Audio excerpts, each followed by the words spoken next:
Morgana, one of your fearless leaders here in Awaken Your Intuition. And I just remembered I needed to turn on my Facebook so that I could see your comments because they don't always come through really well. So if you will pop on and let me know about your imaginary friends when you were a child. A lot of people remember, or their parents have reminded them, that they had imaginary friends when they were little. So let me get to my right page. There we are. Finding me. Okay, there.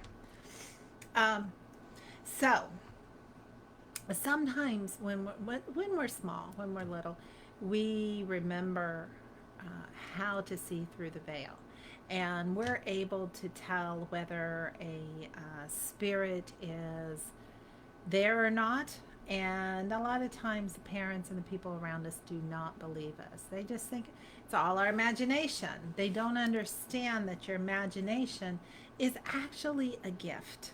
And excuse me. I do this every time I get on. I don't know why, but Florida and allergies. My nose just likes to run away with me.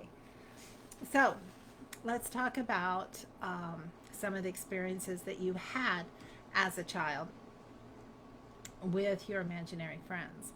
And while you guys are getting on and starting to share some of that with me, I share a couple things with you. Now, I always had the little, I was raised in Africa. So my parents said I used to have tea parties, and I remember the tea parties actually. And I would invite the little monkeys. They couldn't see the monkeys. I'd be pouring tea. Here's this for this monkey and this monkey. I didn't like people so well, but I loved the animals. So how I had my imaginary friends were always animals. And yeah, I was trying to remember. I don't think I ever had people imaginary friends unless maybe they were there and I just didn't see, or I didn't know other people couldn't see them. Hey, Ava, thanks for coming on. What happens is a lot of times kids don't tell you about things because they think that you see them too. And if you don't, always bugs me if my chair's not lined up. Oh well. So if you don't see it, they're just like, "Ugh, what's wrong with you?" So what happened to me many years ago, my my little grandson, let's see, he was 2.5, and maybe he was 3 at the time, but somewhere around there. And he was at a house where I was helping out the lady there in the house. I don't remember what I was doing, but I was helping out, and so he comes into the room where I am in the kitchen, and he goes, "Can I play with that little boy in the room?" Well, I knew there was no little boy in the room. There was no one else in the house but him and I at that time, and in the physical. So I said, "What little boy?" And he gave me the most disgusted look, like, "What are you, stupid?" Puts his little hands on his hips and goes, "The one with the black pants and the red shirt." So I said, "Well, is he nice?" And he goes, "Yeah." And I said, "Well, go ahead, you can play." He got all excited, so he ran back to the room to play with the invisible ghost child, actually, I'm sure. So, hey, Carla, thanks for popping on. So, we're just kind of talking about imaginary friends we had when we were little and if they were really imaginary. The thing that people have to understand about kids is their third eye is wide open. They're born with their third eye wide open. It's us as a society and religious dogma that shuts it down. And we make fun of them sometimes, like, "Oh, he's playing with his little imaginary friend," or whatever. And that can just kind of dig at a person if you think that you're making it all up. It's funny.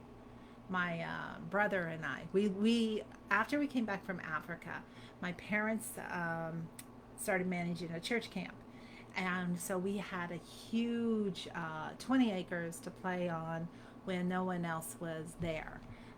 So it was, we used to play this game, and these were our little imaginary friends. They weren't really friendly. Um, they were werewolves that were chasing us.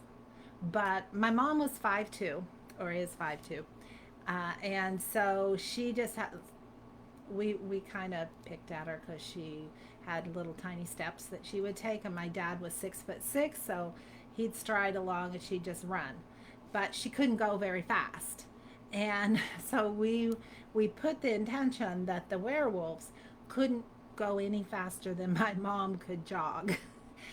And but we'd still run and scream and get on top of picnic benches. And I still remember to this day how hideous and scary those creatures were. Um, Now, was that an imaginary friend? Was it a thought form we created? We could go down the rabbit hole with that for a while. But hopefully, we didn't create a bunch of thought forms werewolves running across this planet. Um, so those, but kids can see things that others cannot. And my brother, my younger brother, and I were always gifted in that way.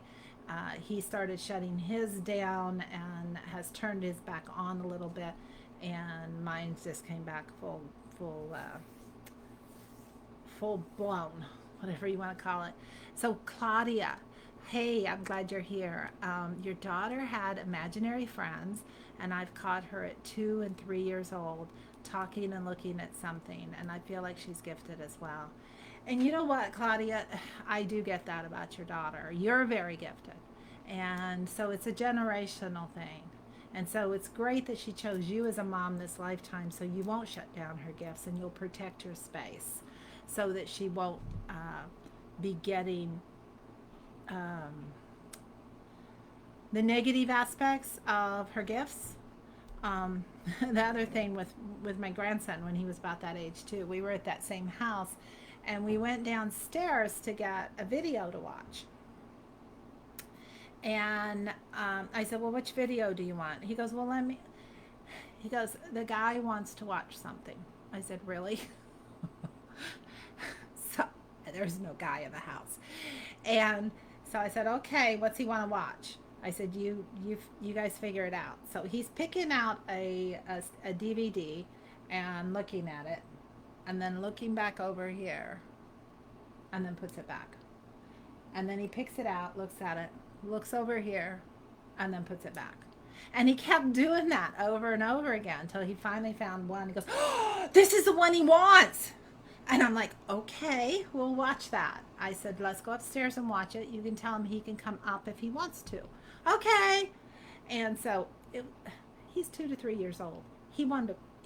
But it was the ghost person, wanted to watch the Fast and the Furious. So that's what we watched, and we made a place for his little friend to come up and sit. Um, so encouraging your kids like that when you see them looking at things and ask open-ended questions. And Claudia, this is something you can do with your daughter. Um, uh, and even though she's a little older now, but ask her what she sees, draw pictures, if you give kids an opportunity to draw and their journaling can maybe be sketchbooks with colored pencils and stuff, let them draw what they see. And that helps expand their mind, and then you're honoring it.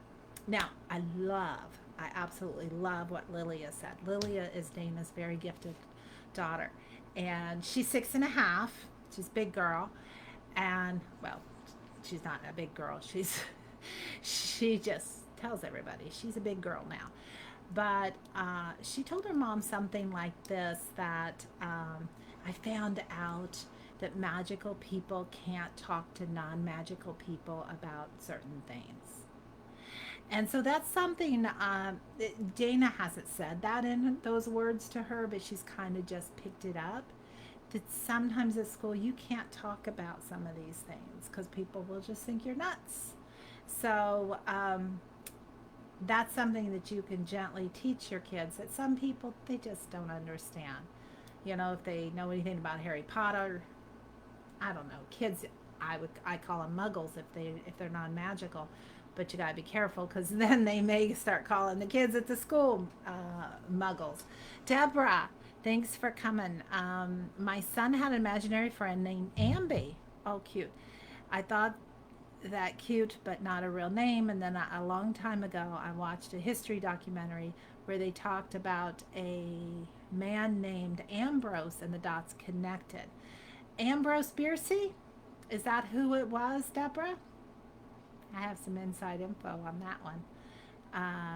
Ambrose Bierce was around the Civil War time, and he ended up writing ghost stories. And we actually have some of his books here in the house. So that's really cool that he felt that energy around. And so keep encouraging the kids and encourage yourself to wake up.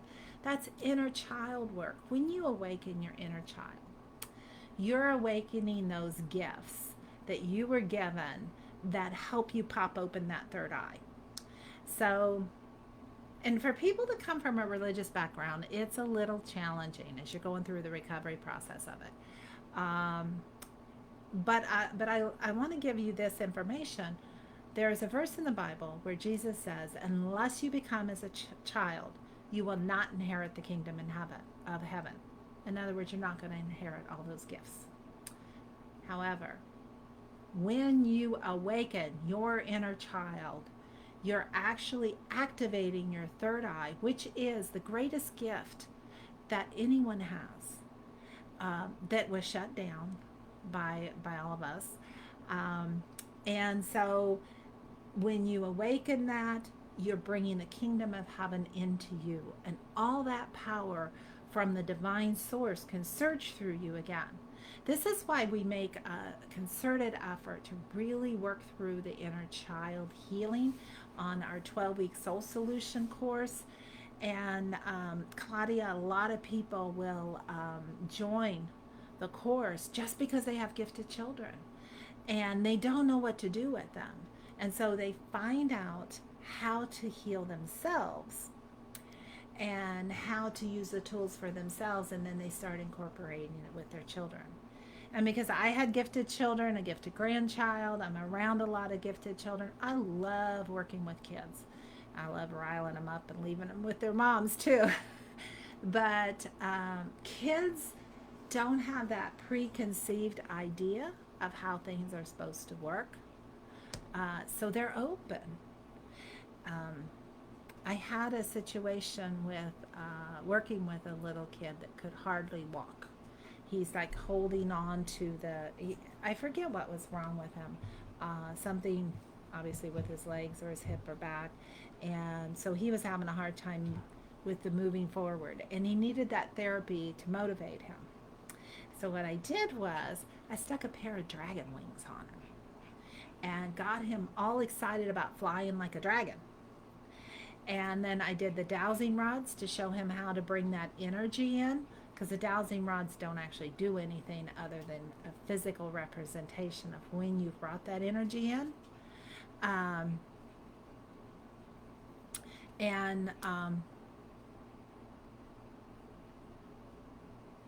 Oh, I'm reading Ava's. I got sidetracked.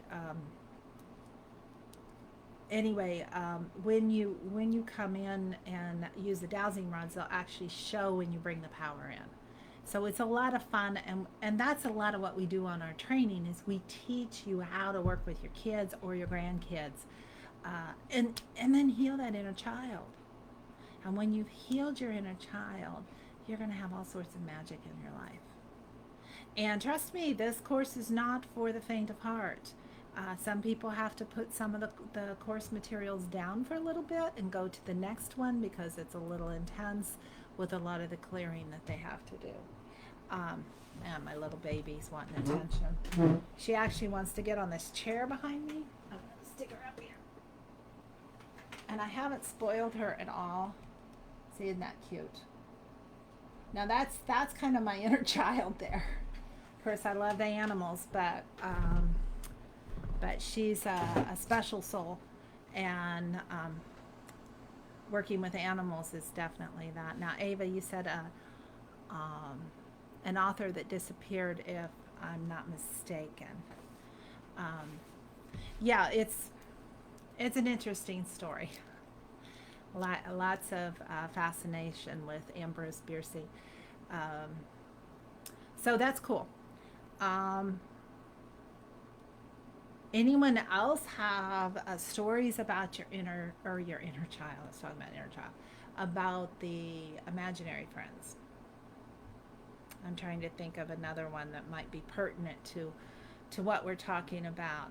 Um, but I do. The other thing. Oh, Claudia, you have a Pomeranian named Teddy. Cute. This is Athena. Pomeranians are little fluff balls too, and she's following me around, more attached to me today than normal. And here's what's interesting about the way, I mean, because she's got a kid-like energy.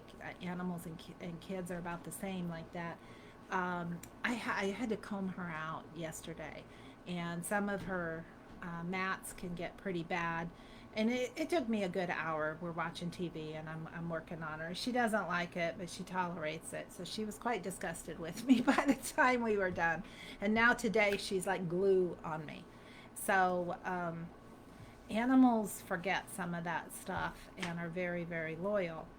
And little kids are the same way, but they do grow out of that. So,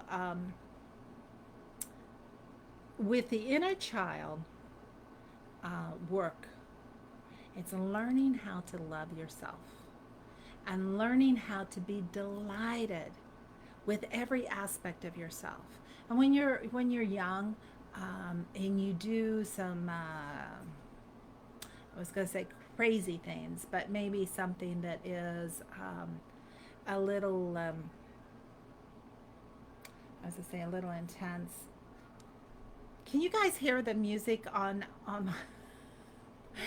the street? It's coming out from my street, and it's the ice cream truck. Plays in well with what we're talking about with children.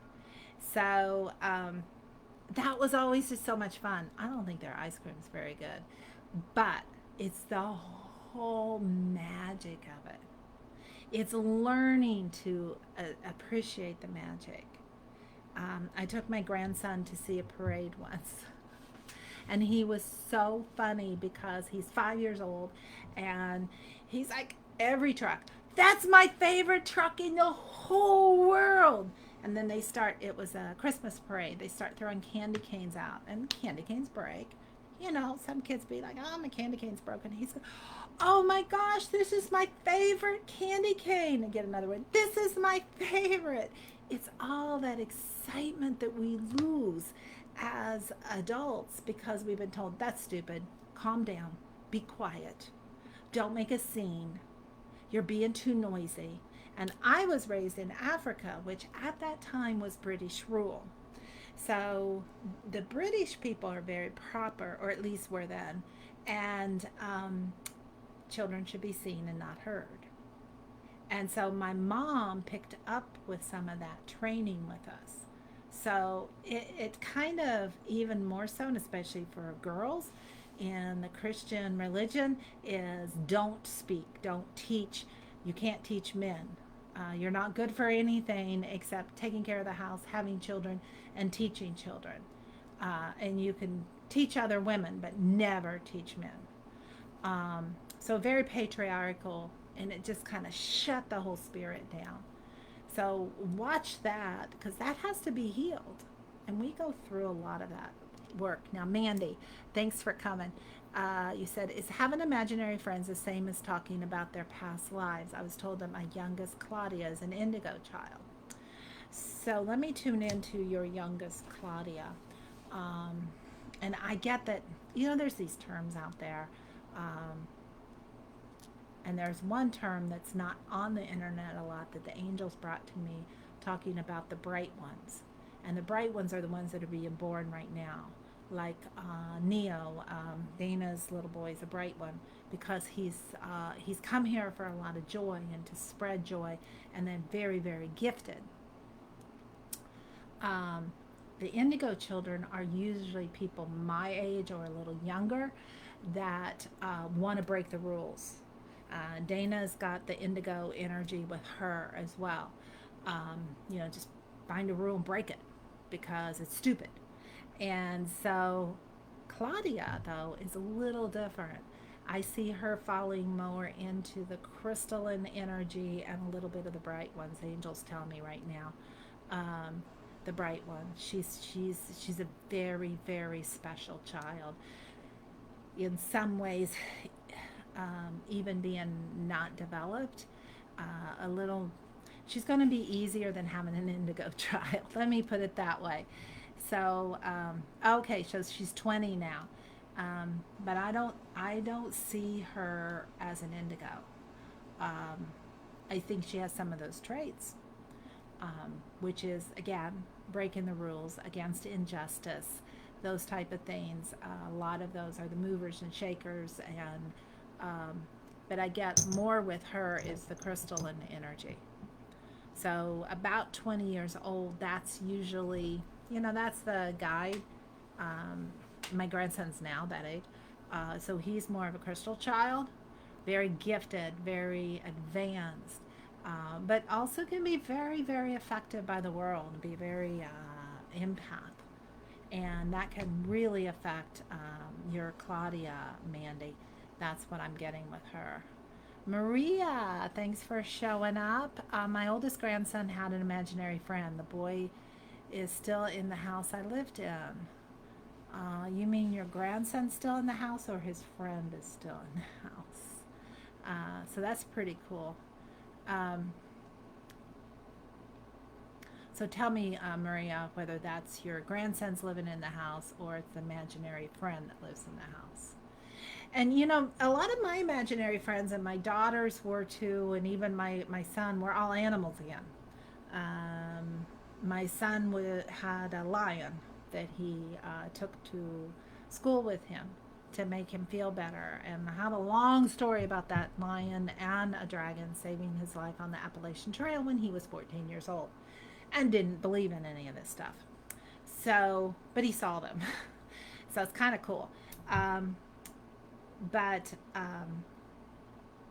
the my daughter kept seeing the little dragons, usually the small ones. Um, and so I guess apple doesn't fall far from the tree. We were all into okay, so it's his imaginary friend is still in the house. So if there's a way, spoke to the lady that once lived there, and I told her a few things that she confirmed everything. So if that imaginary friend is still, I'm going to call him that for sake of definition, Maria. So his name's Mikey. If Mikey is still in the house, he may need help. So if he's not associated with your son, he's not really a guide. He's a spirit that he saw in the house and connected with. And usually spirits that are trapped between worlds, we call them ghosts because they haven't really gone to heaven and they're stuck in that realm. And that's why Dana and I do a lot of clearing work and rescue work. So you hear a lot about paranormal groups and stuff like that. They want to go prove the existence of spirits. And it's like, you know what? We already know they're there because there's proof. And yes, that's fine. You're going to prove that they're there, but how about helping them? So that would be something for you to look at if you're ever able to go back to the house and maybe have your son go. And your son, since he connected with him, might be able to help him cross over and might be able to say, Mikey, thanks for helping me have a good childhood and helping me out. But I think it's time for you to go find your family. And since if he can remember any of the conversations of of Mikey, he may know what made Mikey happy.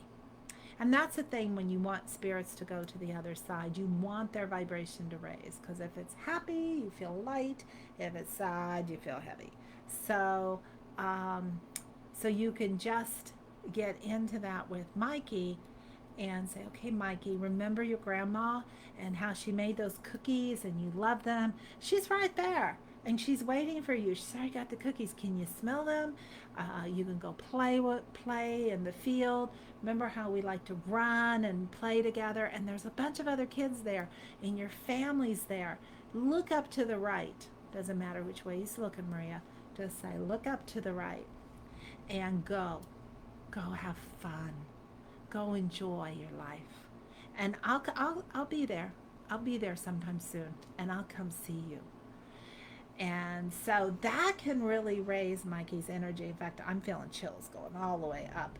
And what happens with the work that Dana and I do, because of the way we work with the angels, we can we could do this remotely, but I almost feel like I just had that connection with Mikey.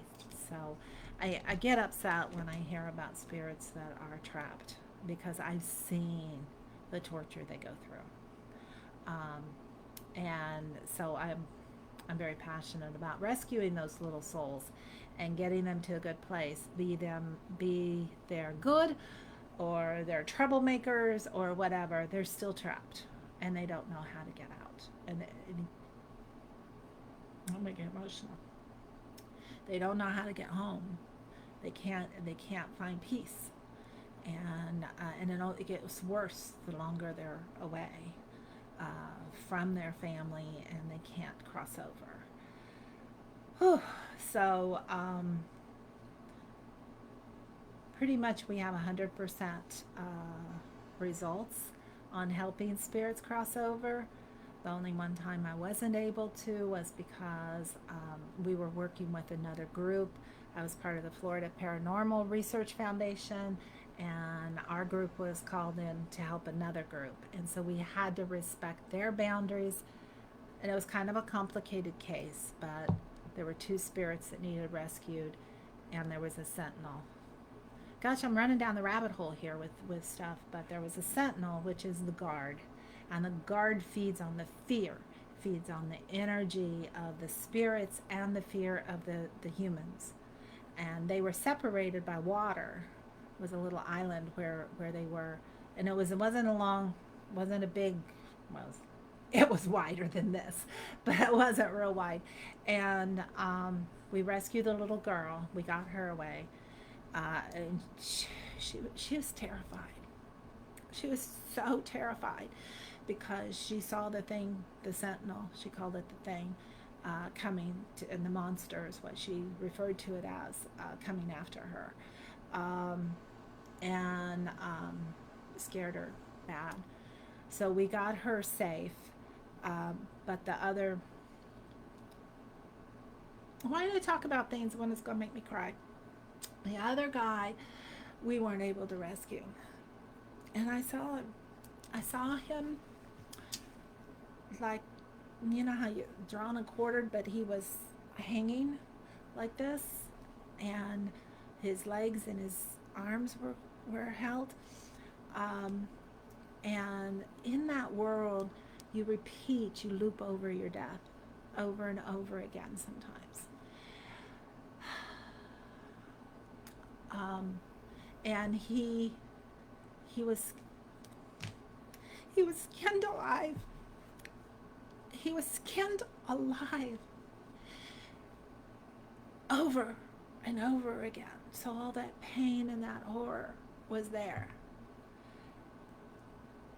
The people, the other group, said they would come back and do something. However, if we rescued him and we pulled him out at that time, that sentinel would have jumped over to where everybody else was, because there was a whole line of houses of humans and probably other spirits over there, and started down that path to destroy and scare everyone so that it could feed off of more emotions of fear. So we couldn't save him. And I still, obviously, I mean, that was probably 10 years ago. And it's like it was yesterday. The good news is the little girl got safe. But you know what? She wasn't ready to go yet. And the homeowner that had asked us to come, they were wonderful. And they said, we'll take care of her. And she wanted some toys to play with. They got her toys. They got her a ball that she could throw around the house. It was probably random paranormal ball throwing through the house. Um, and she will go ahead and leave, probably has gone ahead and crossed over now, but she needed to feel safe first. She needed to be happy first before she could cross over. And the other guy, he would have taken a lot of time, which we absolutely would have taken that time with him. But sometimes it falls down into politics and not respecting other people's boundaries. Um, it's just hard. Though this work is not always fluffy bunny and fun, but it is rewarding. So you have to focus on the ones you can save. It's kind of like the boy and the starfish, taking them and throwing them back into the ocean when there's thousands on the beach that are dying. And someone comes along and says, what are you doing? That's not going to help that much. There's all these others. You're not making any difference at all. And the boy just picked up another. God, I'm freaking emotional. Threw another starfish in the ocean. And he said, I just made a difference to that one. So that's why we have to think about the ones that we can save, the ones that we can help. Because the reincarnation process is difficult sometimes. And yeah, I'm sorry, Claudia, I'm making you cry too. But you're an empath, so you're feeling the pain of all of this situation. And Maria, you say, I'm sorry, it brought tears to my eyes. No, it's okay. I'm a crybaby. Very emotional. That's the energy of the angel I work with, Archangel Anel. She's Mama. These are her kids. You're her kids. And she doesn't want to see you guys suffer. She sees you guys struggling, whether you're in spirit form or whether you're in the physical body. And just like a mother, you're just heartbroken. And so she just makes me cry too. And Christina, yes, find the good and hold on to it. That's all one can do, because it does make a difference in the long run. It really makes a difference. And it helps give your life purpose. So a lot of you that watch this, whether you're watching this now or you're watching the replay, you know you're here for a purpose. Many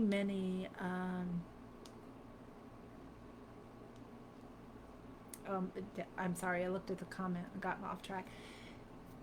Many of you have known since you were young that you had an important job to do on this planet. You didn't know why or what, but you knew it was going to make a difference. And that's part of why Dana and I put this course together, to help get you started on that purpose and find out who you're supposed to be when you grow up. So Deborah, it was a civil war. Yes, I'm aware of that. Why did he connect with my son? I never felt him there. It's an Azrael energy, honey. Ambrose Bierce carried the energy of Archangel Azrael. And you're not going to read that in the books. But that's why he was interested in the spirit realm and wrote the ghost stories, because that's what Azrael does, is rescue souls. That's his mission. He was rescued by an angel called White Feather, and that's why I have the white feather on the book Angel Whispers, which, by the way, we're going to have hopefully within a month. My girls are just kicking butt to get it all ready to get published, republished, because we got new content in it. But that's what it is, Deborah. That was the energy of Azrael coming to your son in that form, so that your son needed that Azrael energy, the transition energy. Um, and Ava, you're still trying to discover that what you're supposed to do, your true purpose. And here's the thing. I thought when I was young I was going to be a missionary, and I thought it'd be fine if I got killed for Christ. That's what missionaries do. They're martyrs. Um, and then I got into Mary Kay Cosmetics. I hadn't even tried the makeup. Wasn't even wearing makeup at that time because I wanted to help women. And I saw the difference that Mary Kay made for women. So that's what I thought I was going to do. And then I didn't. And then I got into a lot of work more with animals, search and rescue, train dogs. I just went through the gamut of all these things. But what it was building my toolbox so that when I started doing this work, um, around 30 years ago, and just started really expanding and then started to teach, I had so much of a rich background to help. And then my Native American background with sweat lodges and sun dances, my Wiccan, witchy background, the old ways, all of the Druids and the pagan ways, and of course, the Christianity. So all that came together so I could help people. So Ava, you're putting tools in your toolbox right now. And when you're really ready to dive in and start cleaning out, because that's the thing, we try to figure out what we're supposed to do, and we're trying to put ideas into ourselves when we're all filled up with crap, for lack of better words, because we haven't cleaned out yet. And that's what our transformational 12-week course is about. Not necessarily people that join us, and we go into explaining this on our calls with you, but this is about changing your life, being the best version of yourself. And when you clear out your shadows or integrate your shadows, you reprogram your PTSD, you deal with your inner child, and you learn to love him or her. And then all these other things with relationships and stuff that we have built into the course, then all of a sudden the light pops on because you emptied some things, and now spirit can come in and talk to you and say, hey, this is what you're supposed to do. So that's what part of that is. And hi, Joe, sending you some love. Glad you're here. Um, so I'm going to wrap up here. As always, I got off topic. I love chatting with you guys. Thanks for joining us, all of you guys. And let us know if there's any subjects that you have extra questions about. Post them here in the link, and we'll take a look at them, and we'll start getting you some more information and helping you all out. But take our free masterclass, awaken-institute.com, and that'll be a good start. Go there. The masterclass is there. Our YouTube channel is there. Instagram. We're going to try doing our sale on Wednesday this week at 10 a.m. Eastern Standard Time. And oh my gosh, I just saw the table with all the beautiful crystals. So, and we pass on our savings to you guys from our amazing vendors. So we love you guys and looking forward to seeing you all soon.